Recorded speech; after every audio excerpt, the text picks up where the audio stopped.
இந்த கதை ஒரு சிறுவனோட கனவை பற்றியது. ஒரு கிராமத்துல கணேஷ் என்ற ஒரு சிறுவன் இருந்தான். அவனுக்கு சிறுவயதுல இருந்தே பறவைகள்னா ரொம்ப பிடிக்கும். தினமும் அதிகாலையில எழுந்து பறவைகளின் சத்தத்தை கேட்டு மகிழ்வான். ஒரு நாள் ஒரு அரிய வகை பறவை தங்கள் கிராமத்திற்கு வந்திருப்பதாக ஊர் மக்கள் பேசிக்கிட்டு இருந்ததை கவனிச்சான். அந்த பறவையை பார்க்க அவன் மிகவும் ஆசைப்பட்டான். ஆனா அந்த பறவை ஒரு உயரமான மரத்தின் உச்சியில் கூடு கட்டியிருந்தது. பறவையை பார்க்க கணேஷ் பலமுறை முயற்சி செய்தான். தினமும் மரத்தின் அடியில் நின்று பறவையை பார்க்க வழி இல்லையா என்று யோசித்தான். அவனுடைய விடாமுயற்சிக்கு ஒரு நாள் பலன் கிடைத்தது.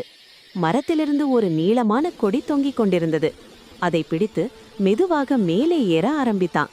சவால்கள் இருந்தாலும் அவன் மனம் தளரவில்லை. அவன் மெதுவாக மேலேறி பறவையின் கூட்டிற்கு அருகே சென்றான். அங்கே அந்த அழகான பறவை தன் குஞ்சுகளுடன் இருந்தது. கணேஷ் மிகுந்த மகிழ்ச்சி. ஒரு சிறுவனின் விடாமுயற்சியும் ஆர்வமும் எந்த சவாலையும் கடக்க உதவும் என்பதற்கு இது ஒரு நல்ல எடுத்துக்காட்டு. நண்பர்களே, மறக்காம லைக் அப்புறம் சப்ஸ்கிரைப் பண்ணுங்க.